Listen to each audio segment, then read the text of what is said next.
Okay, let's dive into this. Welcome to The Explainer. Today, we're exploring a hidden marvel that completely redefines what we think of as ancient engineering and honestly, human survival. We are venturing into Derinkuyu. It's this absolutely incredible ancient underground metropolis nestled way down beneath the surface of Turkey's famous Cappadocia region. This is a story of mystery, survival, and an architectural achievement so massive, it literally almost defies belief. So I want you to imagine something for a second. Imagine you're just doing some routine renovations, right? You knock down a wall in your basement, and, well, that is exactly what a local homeowner in the small Turkish town of Derinkuyu did back in 1963. He was just doing some ordinary home repairs. But when he broke through that basement wall, he didn't find solid earth or the foundation of his house. Instead, he uncovered this mysterious, dark passage leading away from his home. Crazy, right? Obviously curious, he explored farther into the dark. The passage led to another room, and then another one. Pretty soon, archaeologists arrived on the scene, and what they discovered absolutely stunned the entire world. This wasn't just some hidden little cellar. No, that single tunnel opened up into a sprawling, subterranean city, boasting a staggering 18 interconnected levels. The sheer scale of this place is it's hard to wrap your head around. Those 18 levels, they plunge an astonishing 85 meters, or about 280 feet, straight down into the earth. The ancient builders didn't build upward toward the sky like everyone else. They built downward, carving out an enormous abyss right beneath the surface. And here is the truly jaw-dropping number that really puts all of this into perspective. This wasn't just a temporary little bunker for a few elite families. There was actually enough space down in those depths to shelter, feed, and protect a massive population of 20,000 people. Let that sink in. 20,000 people living, breathing, and surviving far below the ground. So, Section 1, Origins and Architecture. Looking at a structure this immense immediately begs a massive question. How on earth was it built? And who exactly were they? To understand the how, we have to look at the unique geology of the region. Cappadocia is covered in this specific type of rock called tuff.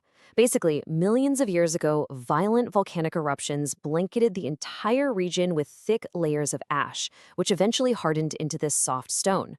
Now, the unique property of tuff is that it's incredibly easy to carve and excavate. But, and this is the crucial part, once you carve it out and expose it to the air, it hardens up and becomes remarkably stable. This geological jackpot is exactly how ancient builders were able to dig downward and hollow out an entire permanent city without the ceilings just collapsing right on top of them. As for the who, well, the exact origins are a bit uncertain, but a lot of archaeologists trace the earliest tunnels back to the Phrygian period, so we're talking around the 8th to 7th centuries BC. But the city didn't just stop there. Generation after generation, different civilizations lived in and expanded the complex. By the time we get to the Byzantine era, Christians were using it extensively as a massive refuge to hide from periods of intense conflict and persecution. Each civilization essentially improved upon it, enlarging it into a true metropolis, until it was eventually forgotten, lying completely dormant for centuries, until that accidental modern discovery in 1963. Let's move on to Section 2, Life in the Depths, Surviving Underground. We've talked about the rock and the timeline, but let's shift gears and look at the staggering infrastructure required for daily, long-term survival down there. You see, Derinkuyu was absolutely not just a dark, empty cave to cower in. Not at all. This was a fully functioning, thriving town. You had distinct living rooms, bedrooms, and kitchens right alongside massive food storage chambers and grain silos. Get this, they even carved out wine and oil presses. Children studied in religious schools, ceremonies were held in underground chapels, and they even brought their animals down into dedicated livestock stables. Everything needed for an entire community to just vanish and continue living their normal daily lives was right there. But, surviving for months at a time underground requires engineering way ahead of its time. So how did they actually sustain life? First off, they drew fresh drinking water from deep internal wells. Second, and perhaps most impressively, they could breathe easily thanks to more than 50 major ventilation shafts. These pulled fresh air from the surface all the way down to the deepest levels. In fact, many of those shafts still function perfectly today. Finally, they used oil lamps to illuminate the dark corridors and cook their food. Unlike a lot of ancient shelters, this place was carefully planned for months of continuous occupation. You might be wondering, why go through all this effort? Well, just imagine the contrast. On the surface, you had the constant threat of invasions, brutal conflict, and persecution. But down in the underground, absolute security. You had continuous fresh air, your food remained perfectly preserved in cool chambers, and surprisingly, the temperature stayed practically constant and comfortable year-round. It's a fascinating juxtaposition, really, the chaotic, dangerous warring world up above, and the perfectly temperature-controlled, peaceful sanctuary down below. Now, what's really interesting about this next detail is the ultimate defense mechanism they used to protect that sanctuary. It was incredibly ingenious. At every entrance, they installed these massive circular stone doors.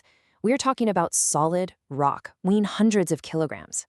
These doors were designed to roll into place from the inside of the city. Invaders couldn't easily force them open. And even if an enemy somehow managed to breach one level, the residents could simply roll these massive stones across the corridors and isolate every single floor entirely separately. It effectively made Derinkuyu one of the absolute safest refuges of the ancient world. Which brings us to Section 3, a vast network of connected cities. Because if you thought Derinkuyu was just a one-off, isolated phenomenon in central Turkey, prepare to have your mind blown. Derinkuyu was actually part of an incredibly massive system. The region of Cappadocia contains literally hundreds of these underground settlements. And the craziest part? Many of them were linked together by long tunnels, connecting Derinkuyu to other massive shelters like the nearby Kaymakli underground city.